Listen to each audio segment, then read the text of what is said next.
Uninspired game? But didn't you just say that this is a ripoff of Jurassic Park 3? Sell out. Well, I got nothing better to do. Might as well go ahead and keep on moving the rest of the stuff in the new place.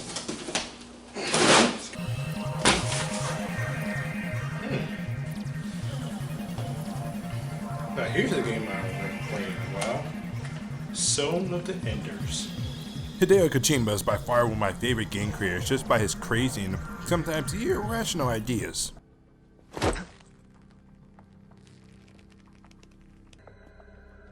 I know the Major better than anyone else. The Metal Gear Solid saga is by far one of his most successful series.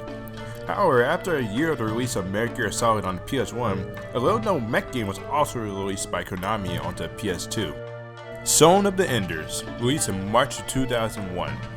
Not to be confused with 2013's Ender game in any way, shape, or form of comprehensibility. Did you care about what the fuck even happened in this film? Did you care? I don't care. Apparently the game was so popular in Japan, they even made a 26-episode TV show shortly after the release of the first game. And during the 2012 HD remake of the series, they erected a giant Chehudi bus and held a contest on the release date. So in this game, you play as Leo Stanbuck, a young boy who lives on the Troop space colony of Antilia, who's under attack by terrorist forces known as Barat. Frames. Our mission this time is to secure these 2 new frames or to destroy them. Now listen to me try and explain this opening semantics best I can, and tell me in the comments if you have even the faintest idea of what the heck is going on. So Leo's obviously running away from something. There's a bunch of dead bodies around, so there's actually been a really big battle here recently. He falls down, he starts having a flashback, because that's how you want to introduce the story, right? Oh my god, I'm having another flashback back to Phantasy Star Universe's NBC physics. Make it go away! Enders, all of you! So we're sitting here tied up, and our friends decided to snitch on us. Coming here! No. Oh, what was that? No. So we used to have this quick vision of a gun orbital frame, then a real gun orbital frame, which was falling on our friends and smashing them. I can't say I really warn you guys, snitches get stitches. After getting spied by yet another orbital frame, Leo runs inside the factory where he somehow ends up in the cockpit, literally cockpit, in our orbital frame. Okay, he basically stole it. And the arena you train in is green. JOD's eyes and his glow are green. Don't you think there's something else going on here, folks? After the obligatory first enemy fight, you go to the tutorial and go up topside. Then, you get to fight a bunch of enemy frames. And right after that, you get to fight your nemesis, Viola. Oh, wait, no, not that Viola. This Viola. This one. These Viola fights are easily my favorite in the game. This intense one-on-one combat is what makes a game so exciting and fun. I can detect no sign of vital activity. You mean that everyone is dead? That is correct. Good work, sir.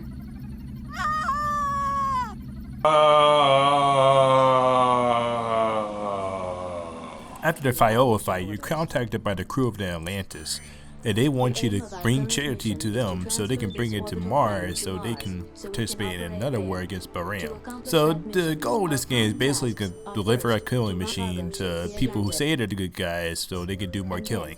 So you're in an area that's already attacked by another giant Baram orbital frame. That is a everything's all blown but up. It is more natural to assume the resident evacuated. Damn it. Whoa, what? Damn it. Did you just hear this little shit? He literally is like, oh my god, everyone died. And Imperials are like, oh no, they probably made it out alive. He's like, damn it, I was hoping they would burn inside. They'll burn just like the fire in my eyes. And the screams echo throughout the night. And their skin's like, oh, I don't think he was thinking all that actually. Oh, by the way, this is Sophie's I don't know why they put her in the game. She's not a love interest. She doesn't do anything. All she does is be like, oh, you did your best, Leo, when you slaughtered like millions and millions of people in survival missions. After we fail to rescue Sophie's, we go to fight the orbital frame, which is a giant straw hat wearing squid machine gun thing.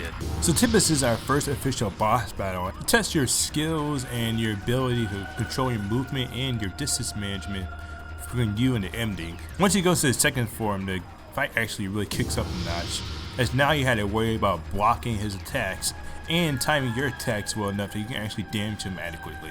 This altitude-based combat system makes combat enjoyable, engaging, and fast-paced. The difference between melee and ranged weapons often mean your demise or a successful victory. Oh my god, how have I gotten this far while talking about the controls in combat? They're well refined and responsive. Tipping around the battlefield is really satisfying, and combat always feels cutthroat and engaging. I've never seen a game with such fluidity in its controls like this game on PS2. You can choose to fight your enemies at a distance or get up close and personal. Do you have a slower enemy in the squad? Change altitude and leave from behind and engage the others. Are you getting beat up by a higher level enemy that you can't take on just yet? Go tell your teacher and make him sit out the rest of recess.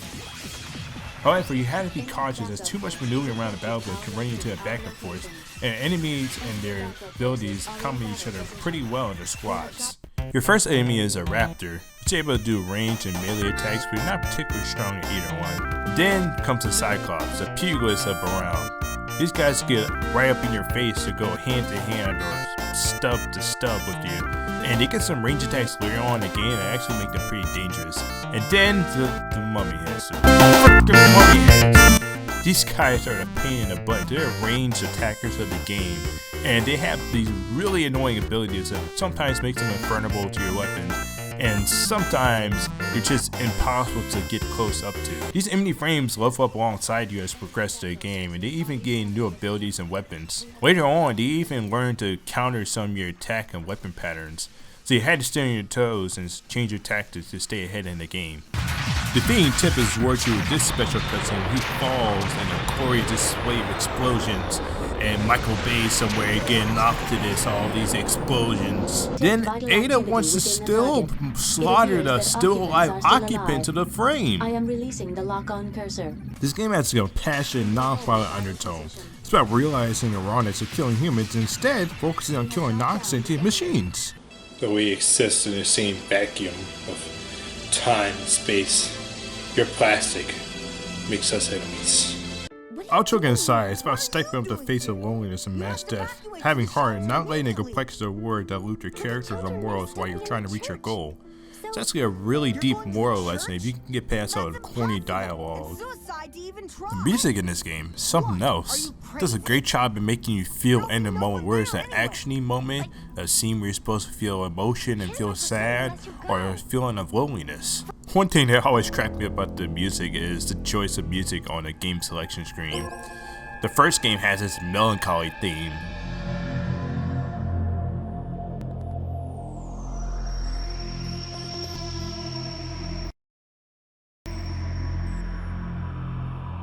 while the second has an upbeat theme.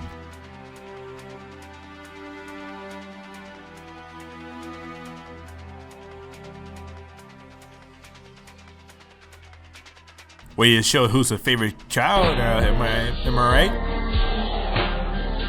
All jokes aside, the title screen music does a great job of setting up the atmosphere for the whole game, and then the endgame soundtrack follows up perfectly. It's fast-paced during battles and calming, but still alert while you move around the area. There's different musical cues per track for every level when you charge attack, plan melee combos, and grab enemies. Even the overworld music is catchy.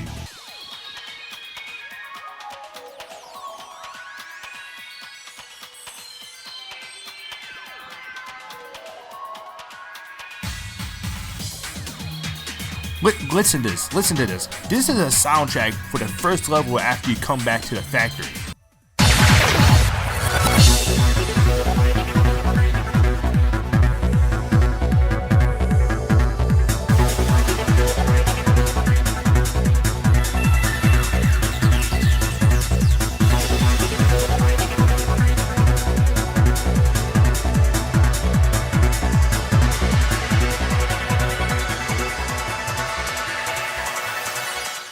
It's that classical 90s Japanese techno pop fusion game that games like Techno-Fusion had.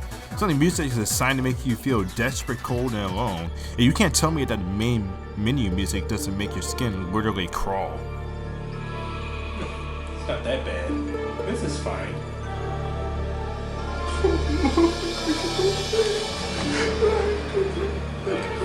They can't come and get me if I'm awake all the time. They won't.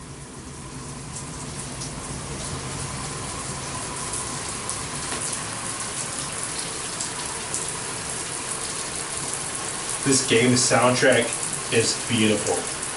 Moving on.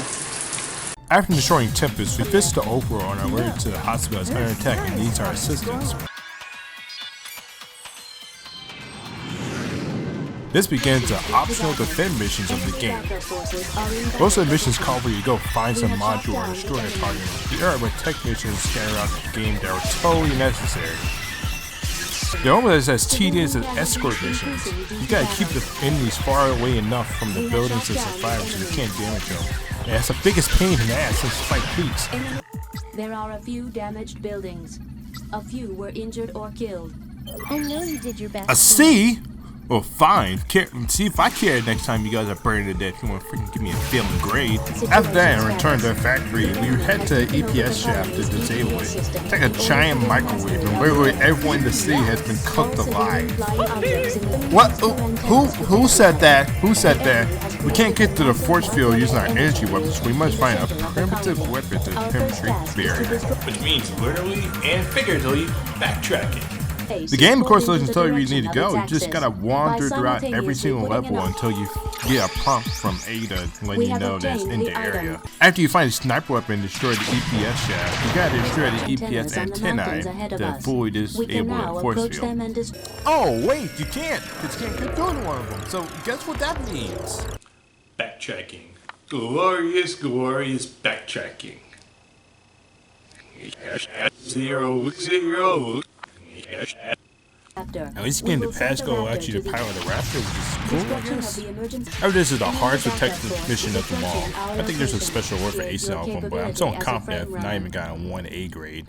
The next box infects Ada with a virus, and coincidentally, the same place she just told us was her home is where we can cure her. We had to beef up our mech to fight the giant orbital frame that shut us down, so more backtracking. Alright, I got a decoy driver, now it's high time to fight the tyrant. This time it's more about your mastery of the decoy function and timing your sub-weapons. It's really imperative to have stacked up on ammo at this point. Did I do that? Eventually you fight your way to Mountain 1, which is like this game's final dungeon. The enemies here are unforgiving and spaces all so small and cramped with restricted movement and attack options. The penultimate boss is Nebula, another weird shaped orbital frame. This time he's just an actual fighter. You have to measure his attacks and figure out his pattern to a lot of trial and error. Oddly enough, this same boss fight is emulated again in Zone of the Enders 2. I feel like I need to tell a trusted adult about this. After you manage to beat him, you get the opportunity to save for going any further. Please do. You get to fight Neith for a second time. This fight is really fun in a cramped area and really test your skills up to this point. This fight is up to fight your Viola. They're one-on-one, fast and engaging. Make a single mistake, you're dead or you lose a bunch of health. You have to be tactical when you're approaching. It brings out the soul of the gameplay. Gameplay doesn't have a soul. After defeating Viola, we're treated to yet another cutscene and the end scenes of escaping. Also, in this cutscene, they didn't even try to sync the audio with the video. This voice dubbing makes Godzilla movie voiceovers look masterclass. During the fight to spaceport after Viola, we get expositional monologue about My father and mother were rarely at home. I mean, it's a nice compliment to Leo's character, but saying all I heard is him whining and being a brat through the whole game. All I get from this is that he's an unlikable edgy preteen. Wait, edgy preteen? Outer space? Maybe it really is related to Ender's Game. Please God, don't let it be related to Ender's Game. After arriving at 50 hub, you had to defuse several bombs that Baram has planted on the hub. After defusing them, you fight Zombie Neith. The main goal is getting in and get through mutant attacks, but now she has really improved range capabilities. She's the most agile frame out of all the frames in the game. This last fight really ramps up, and while you can just sit back and experiment with more powerful sub-weapons, you're only robbing yourself of the experience. With one final push, we could reward it with a death cutscene. Yes! Whoa, wait, what?